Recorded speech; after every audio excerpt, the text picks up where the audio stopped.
Today we are going to discuss on right to health and Indian Constitution. Judicial approach. Right to health is not included as an explicit fundamental right in the Indian Constitution. Most provisions related to health are in Part 4, Directive Principle of State Policy. Before going to part 3 and part 4 of the constitution, I would like to talk about constitution of the World Health Organization. Uh, the enjoyment of the highest attainable standard of health is one of the fundamental rights of every human being without discrimination of race, religion, political belief, economic or social condition. Uh, in our constitution, we have right to health as a fundamental right. In part 3 and part 4, directive principle of state policy. Uh, According to World Health Organization definition of health, uh, health is a state of complete physical, mental, social well-being and not merely the absence of disease. So friends, what is health? Uh, in one word, we can say health is energy, strength, well-being, fitness, healthiness, stamina, complexion, etc. Uh, no one should get sick and die. The right to health, meaning the right to health for all people means that everyone should have access to the health services they need when and where they need them without suffering financial hardship. Next,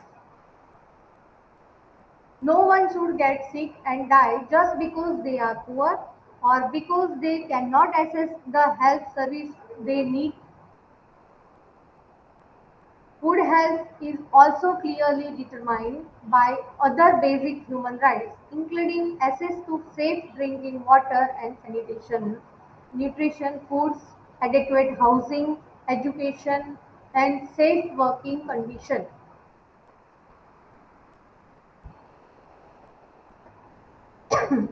The right to health also means that everyone should be entitled to control their own health and body, including having access to sexual and reproductive information and services free from violation and discrimination. Everyone has sorry, everyone has the right to privacy and to be treated with respect and dignity. Nobody should be subjected to medical experimentation, post medical examination, or given treatment without informed consent. Friends, health is the most important factor in national development. It is a condition of a person's physical and mental state and signifies freedom from any disease or pain. Right to health is a vital right without which none can exercise one's basic human rights. There are various provisions under the Constitution of India which deals with the health of the public at large. The founding fathers of Indian Constitution rightly inserted directive principles of state policy with a view to protect the health of public at large. The main source of law in our country is the Constitution, which itself provides for health care of the people. The preamble to our Constitution serves the following two purposes. One is it indicates the source from which the Constitution derives its authority. Second is it also states the objects which Constitution seeks to establish and promote. Sorry. The goals and objectives of the Indian polity, as stated in the preamble, are sought to be further clarified, strengthened, and concretized through the directive principle of the state policy. Here, the part 3 and part 5, part 4 of the Constitution containing fundamental rights and directive principle is stated to reach the goals set in the preamble. We will see how right to health as a fundamental right is engrafted under the Indian Constitution to fulfill the goals set out in the preamble.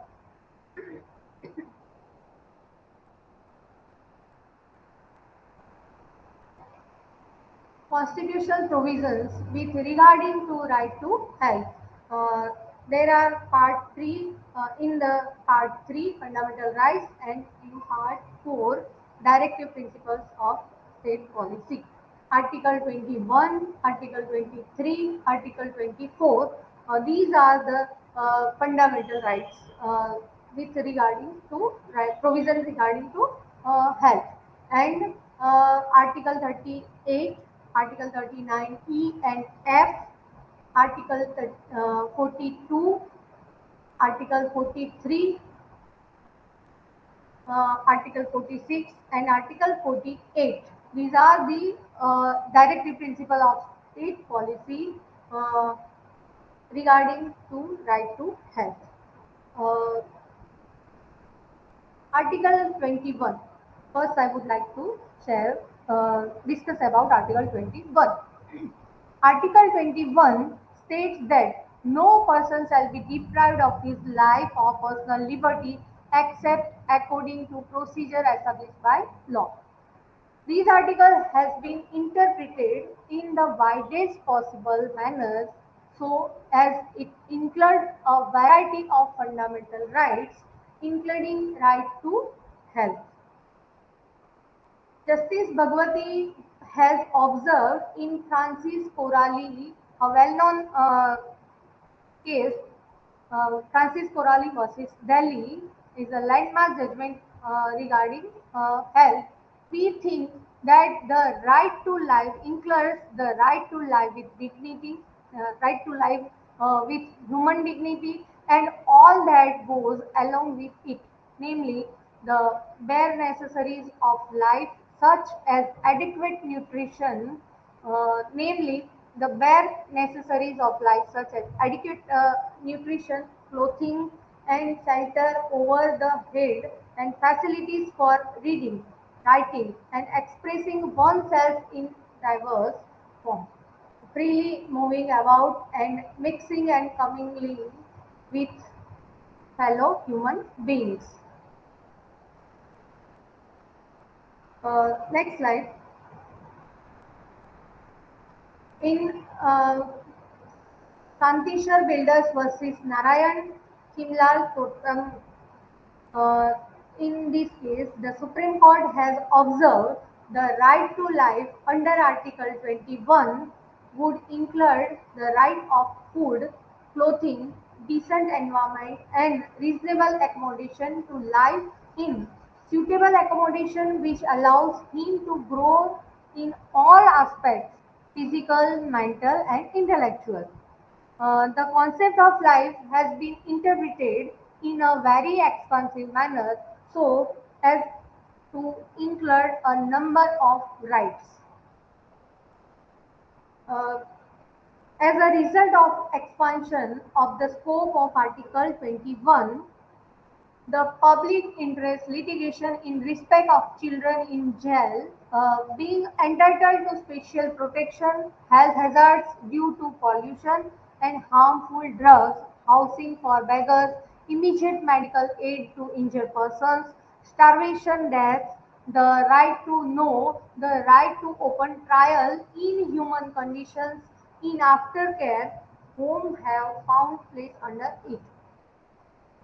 The various judgments, the apex court also included many of the non-justiciable directive principles embodied under Part 4 of the Constitution as justifiable, like right to pollution-free water and air, right to every child to a full development, maintenance and improvement of public health, maintaining hygienic conditions in slaughterhouse.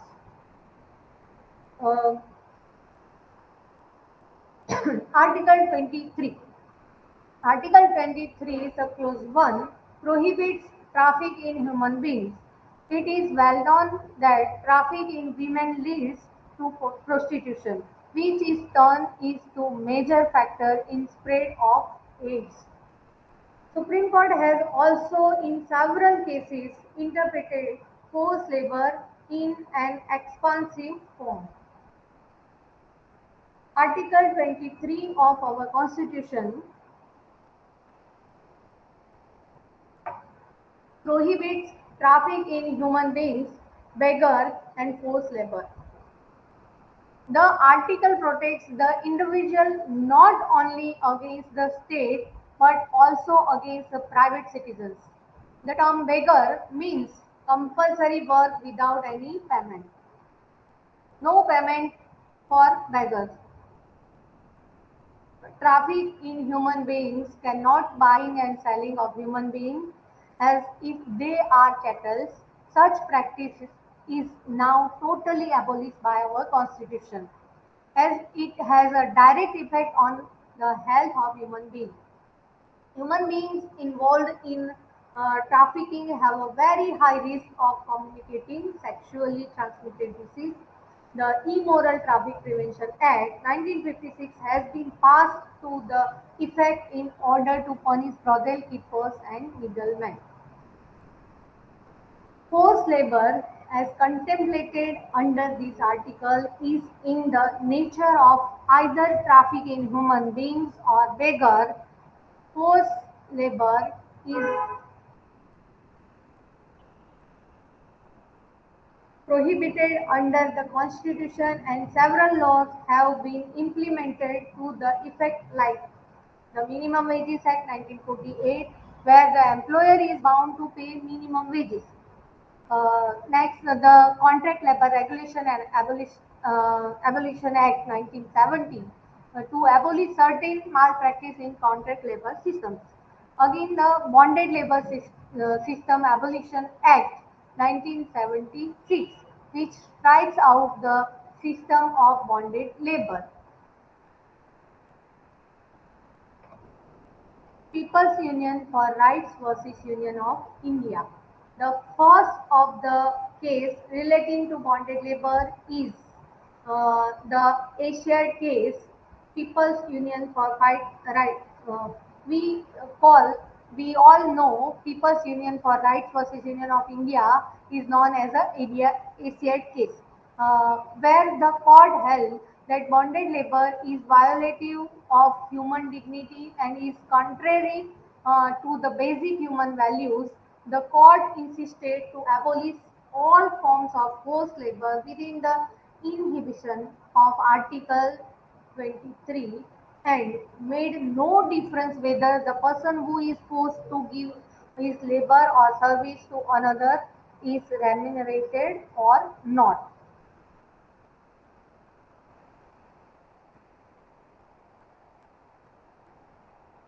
In Bandhua Mukti Morcha case, uh, uh, is another landmark case regarding bonded labor. In this case, prohibiting bonded labor by way of public interest litigation. In this case, a large number of laborers were working in stone quarries in the state of Haryana under inhuman pathetic conditions. The court took cognizance of the complaints of the workmen like no provision of pure drinking water, non-provision of conservancy facilities, absence of medical facilities, etc., and gave direction to the state authorities to remove these complaints and provided the necessary facilities to them. Fundamental rights, Article 24. Article 24 is relating to child labor. It states that no child below the age of 14 years shall be employed to work in any factory or mine or engage in any other hazardous employment. Article 24 puts a partial restriction on employment of child labor. It lays down that child below the age of 14 years shall not be employed to work in any factory or engage in any other hazardous employment. It has been held a shared case that construction work is hazardous employment and so no child below 14 should be allowed to work in construction work. The same principle was reiterated in the case of laborers working on Salal Hydro project versus State of Jammu and Kashmir, where the court directed the central government to enforce these prohibitions. In this case, the court observed that the problem of child labor is a difficult problem, and so an attempt has to be made to reduce, if not eliminate, the incidence of child labor.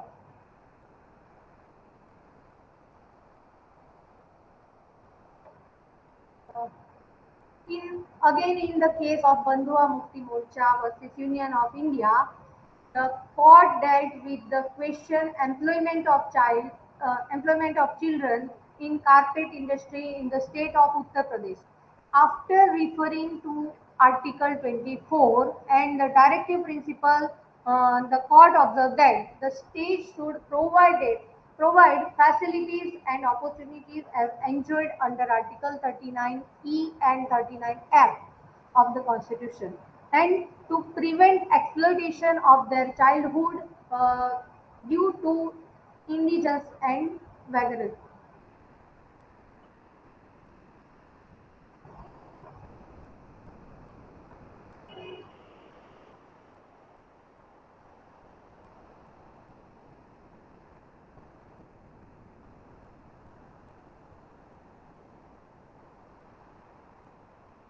Several labor legislation like the Factories Act 1948, the Mines Act 1952, the Plantation Labor Act 1951, etc., have been passed to give effect to this article.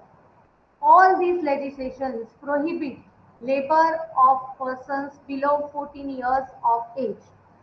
The Employment of Children Act 1938 was the first among the child labor legislation uh, to regulate the employment of children. The act was repealed by the Child Labor Prohibition and Regulation Act 1986, which specifies in its schedule certain occupations and process where employment of children is prohibited. A very recent initiative made by a notification issued by the Government of India is the prohibition of child labor even in a small hotels, restaurants, shops, dhabas uh, below the age as prescribed in this direction. Uh, Article 36 to 51 contains the directive principle of state policy. You all know about Article 36 to 51. India is a welfare state which seeks to promote the prosperity and well-being of the people. The directive principles lay down some socio-economic goals which the various governments in India have to strive to achieve.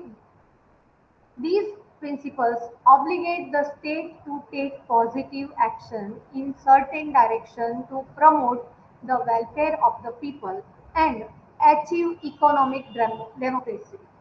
They give direction to the legislature and the executive in India as regards the manner in which they should exercise their power. Article 37 specifically states the provisions contained in this part shall not be enforceable by any court, but the principles therein laid down are nevertheless fundamental in the governance of the country, and it shall be the duty of the state to apply these principles in making laws.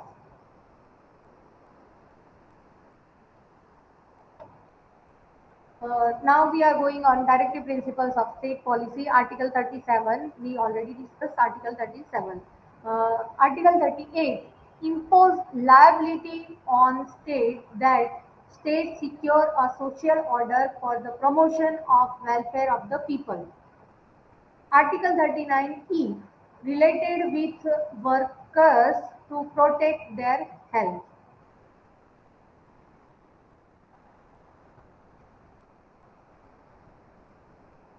The Supreme Court has shown a great concern for the children, and in its various uh, decision has protected the welfare of the children.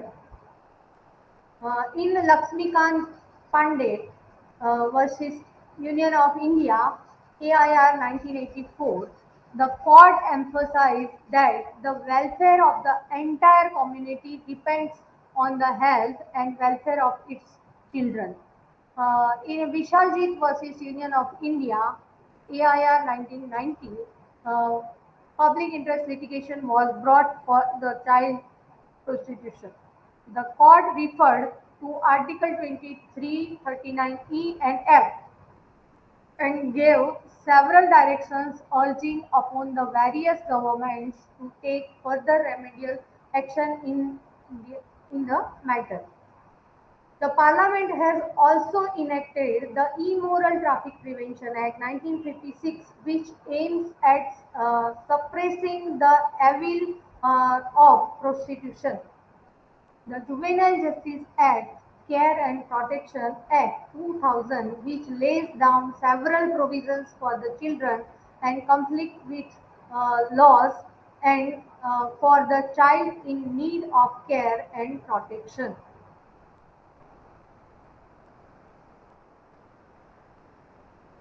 Directive Principles and Right to Health. Article 41. Article 41 impose duty on state to public assistance, basically for those who are sick and disabled.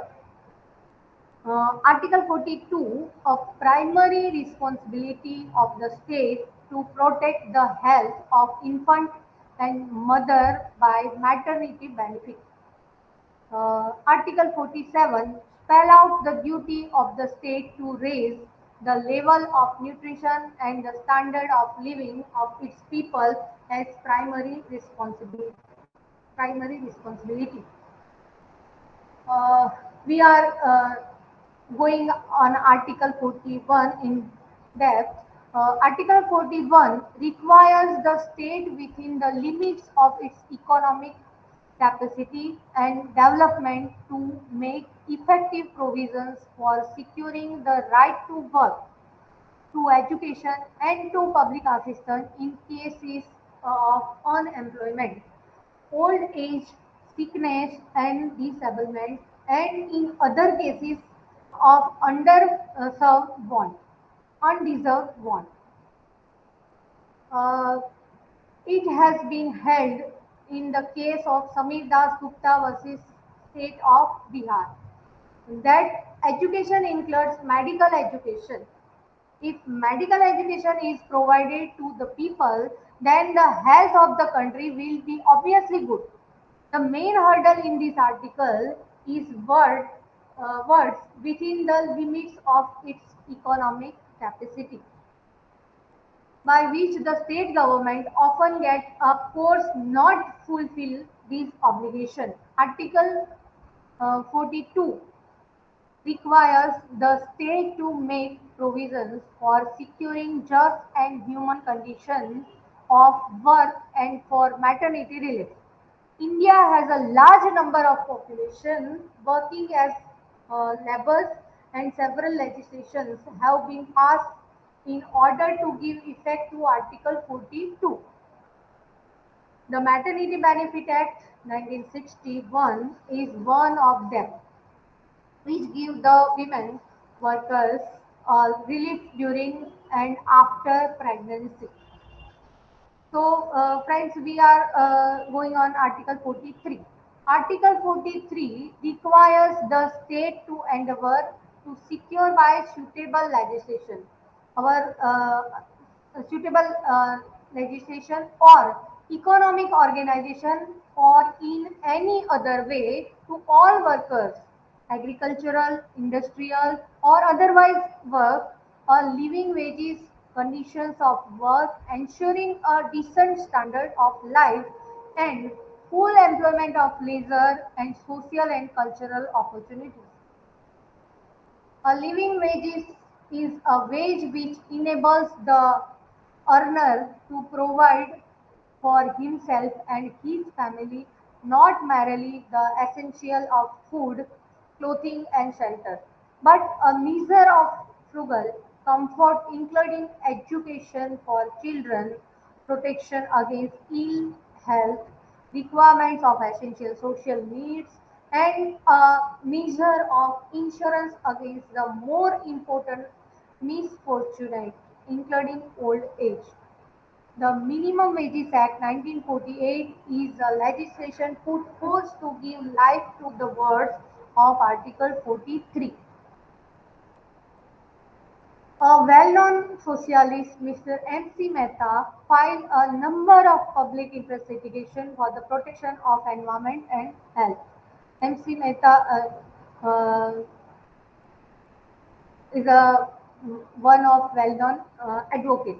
The court has, in the case of MC Mehta versus Union of India, has said Article 39E, 47 and 48A by themselves and collectively cast a duty on the state to secure the health of the people, improve public health and protect and improve the environment.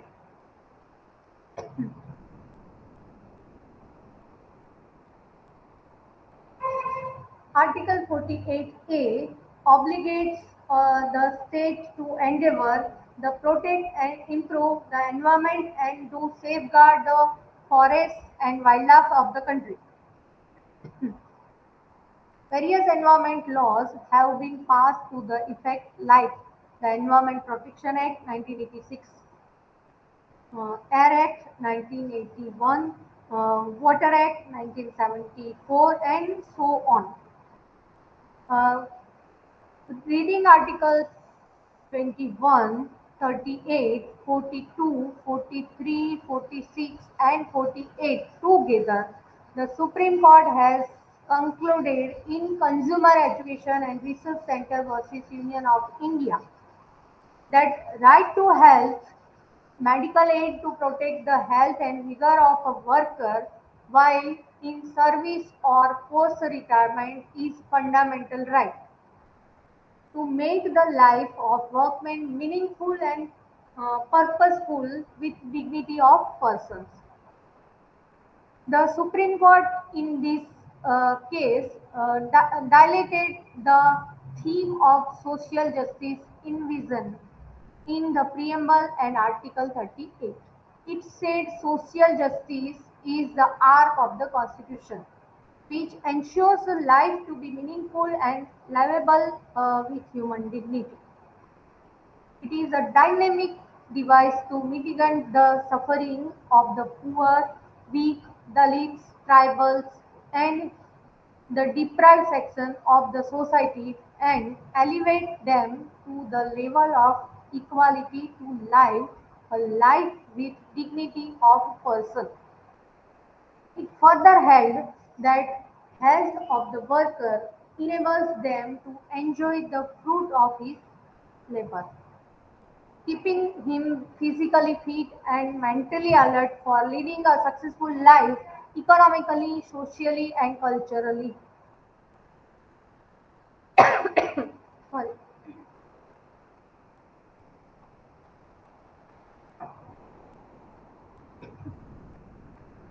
Medical facilities to protect the health of the workers are therefore the fundamental and human rights of the workman.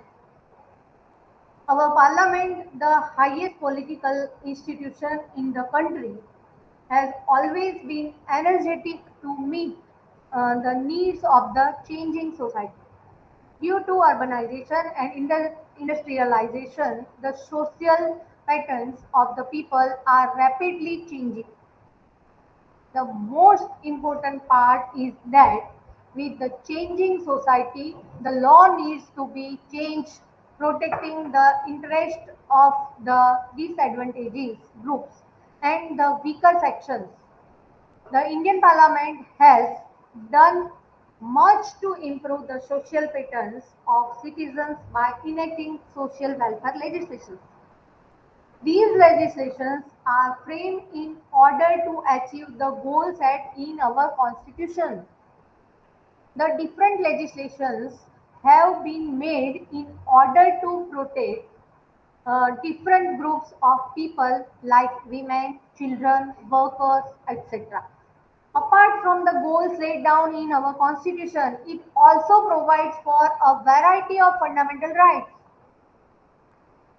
Health being one of the most important fundamental rights need extra protection by specific legislations. Our constitution also protection, our constitution also requires the state to ensure health and nutritional well-being of all people. Before independence, the healthcare sector was in dismal condition. Sorry, as the number of mortality rate owing to disease was high. But since independence, the main emphasis has been the healthcare sector. This has been made possible by enacting various legislation.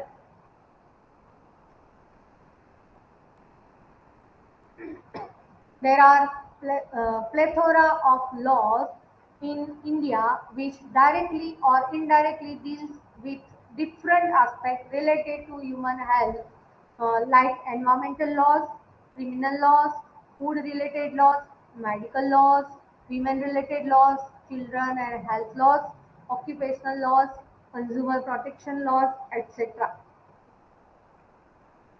Uh, The Indian Penal Code and the Code of Criminal Procedure are criminal law related with health. Uh, its various provision protect the health of the people. We all know in IPC and also in CRPC there are so many provisions regarding health.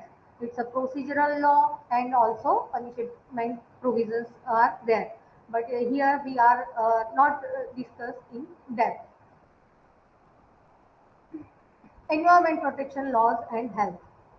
In 1986, the Environment Protection Act was passed, which authorized the central government to protect and improve environmental quality, control and reduce pollution from all sources, and prohibit or restrict the setting and or operation of any industrial facility on environmental grounds.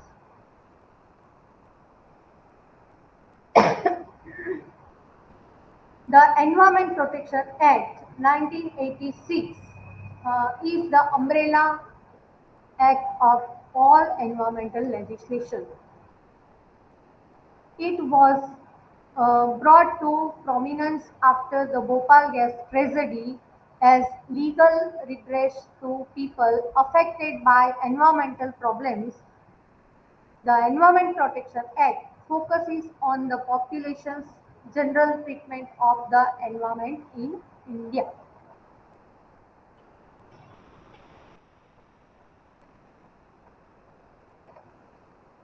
Legislation in India dealing with health law. There are so many legislation in India dealing with health. Uh, the Consumer Protection Act 2019, the National Medical Commission Act 2019, the Prohibition of Sexual Harassment of Women at Workplace Act 2013, the Drugs and Cosmetics Act 1940, These are all the legislation in India dealing with health.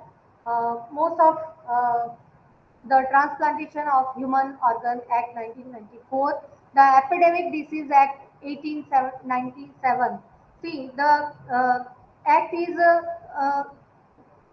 enacted in 1897, but at present we in during Corona we use most of these act, the Epidemic Disease Act 1897, Mental Health Act 1987, the Environment Protection Act 1986, the Pharmacy Act 1948, the Prevention of Food Adulteration Act 1954, the Indian Penal Code, the Code of Criminal Procedure, Employees State Insurance Act, the Factories Act, uh,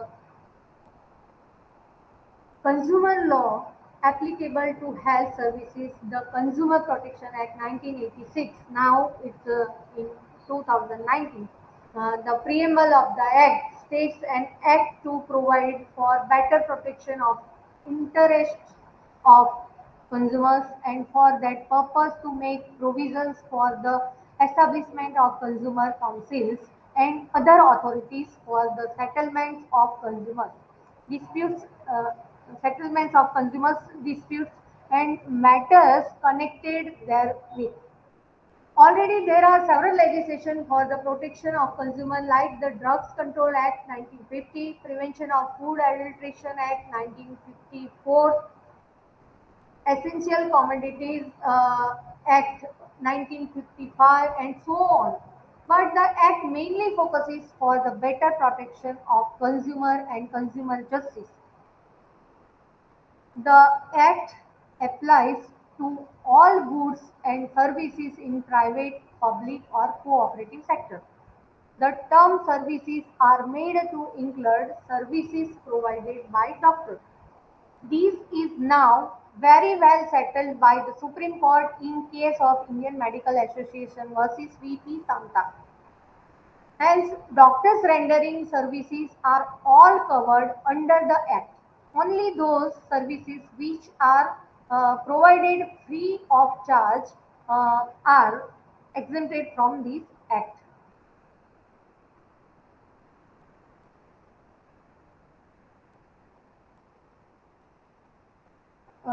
Other legislation in India dealing with health law. The Maternity Benefit Act 1961, the Mines Act 1952, the Plantation Labor Act 1951, Workmen Compensation Act 1923, uh, Preconception and Prenatal Diagnosis Techniques Regulation and Prevention of Misuse Act 1994, the Medical Termination of Pregnancy Act 1971, the Child Labor Prohibition and Regulation Act 1986, the infant milk substitutes, feeding bottles and infant foods, uh, regulation of production, supply and distribution Act 1992, the Juvenile Justice Care and Protection Act 2000, already we discussed about this act, the Food Safety and Standards Act 2006, the Prevention of Food Adulteration Act 1954, the Persons with Disabilities Equal Opportunities Protection of Rights and Full Participation Act 1955,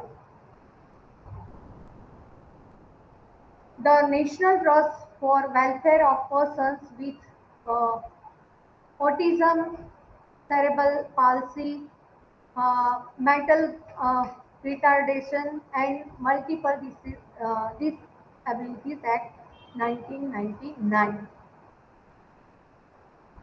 This was one of the first instances where the Supreme Court went on to merge the non-justiciable directive principles of state policy with fundamental rights.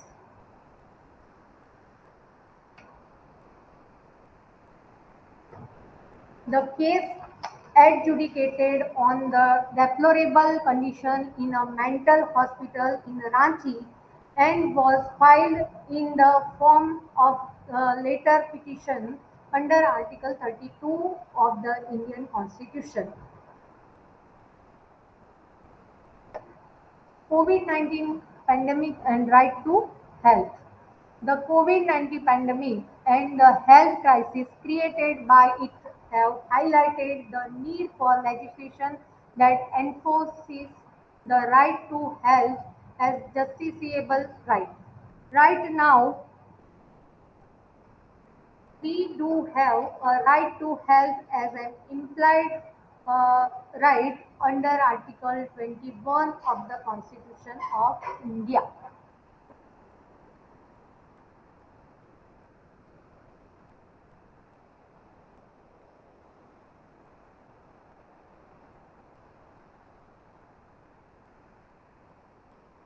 Judicial precedents on right to health in India.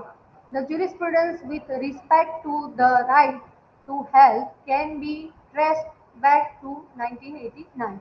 The Supreme Court in the case of Rakesh Chandra Narayan 1989 AIR 348 held that the government has an obligation to ensure that medical attention is provided to every citizen in the country.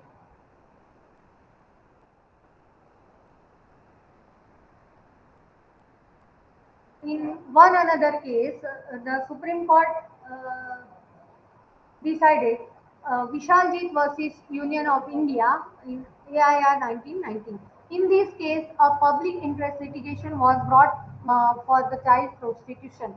The court referred to Articles 23, 39E and F and gave several directions urging upon the various governments to take further remedial action in the matter. After this, uh, one another case, in these case, the Supreme Court reading Article 21 and 47 together has observed that, sorry,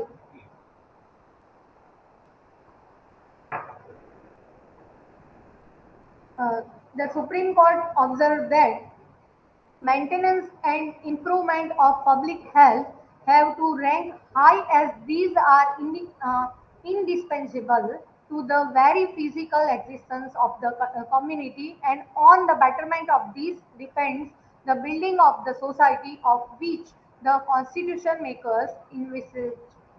Attending to public health, in our opinion, therefore is of high priority, perhaps the one of the top. Paschim Banga Khet Mazdoor Samiti AIR 1996.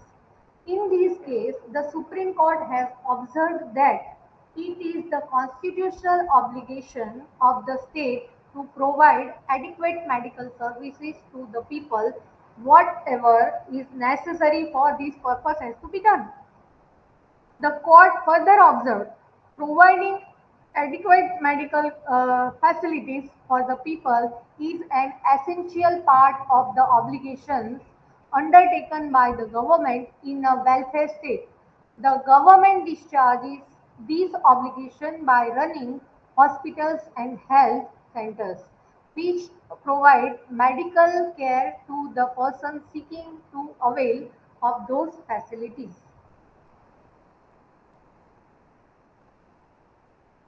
The government hospitals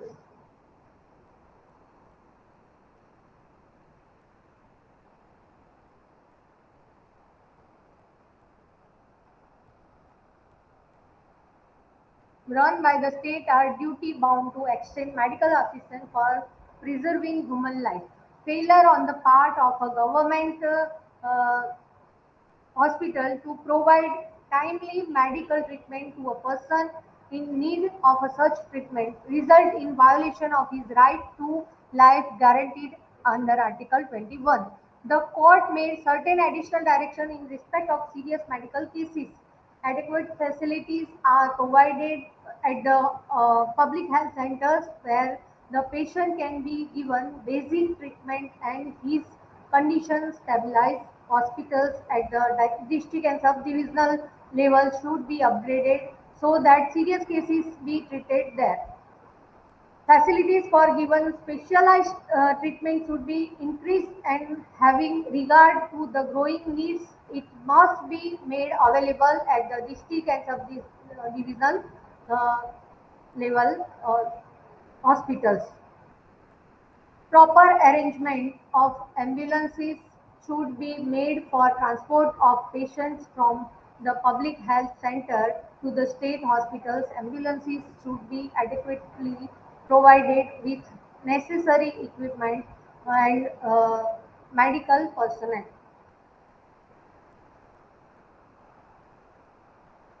In the Supreme Court has observed in one another case, Santeshwar Builders versus Narayan Himlal.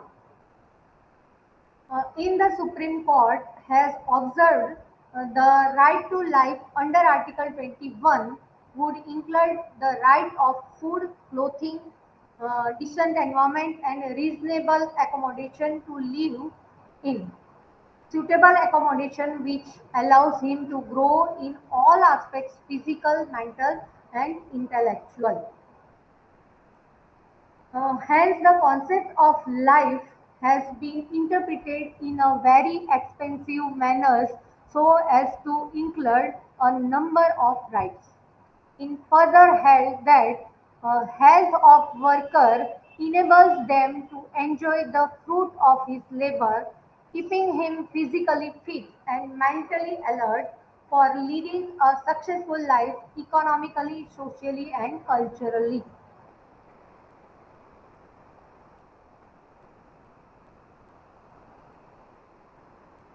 Consumer Education and Research Centre versus Union of India (AIR) 1995. In this case, it was held that right to health, medical aid to protect the health and vigor of worker while in service or post-retirement is fundamental right. To make the life of the workman meaningful and purposeful with dignity of person. The Supreme Court in this case dilated the theme of social justice envisioned in the preamble and also in the Article 38. Consumer Education and Research Center versus Union of India, AIR 1995.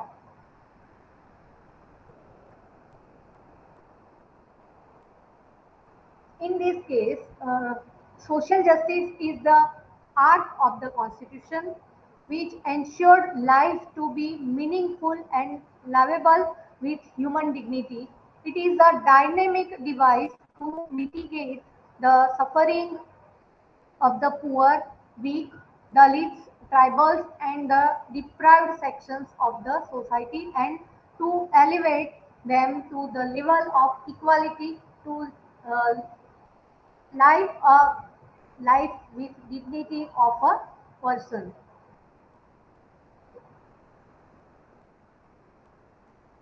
In one another case, Pankaj Sinha versus Union of India (AIR) 2018.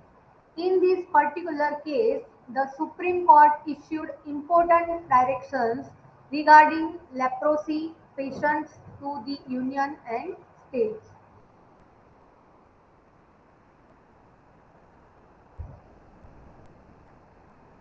In Arjun Gopal versus Union of India, uh, AIR 2018, Supreme Court 5194. In this case, dealing with the issue of pollution caused by burning firecrackers, the court issued the following specific directions. Implementation of the crackers with reduced emission, improved crackers, and green crackers as suggested by CSIR, NEERI, PESO, and CPCB. Ban on production and sale of crackers other than those mentioned in suggestions as aforesaid. The sale only through licensed traders.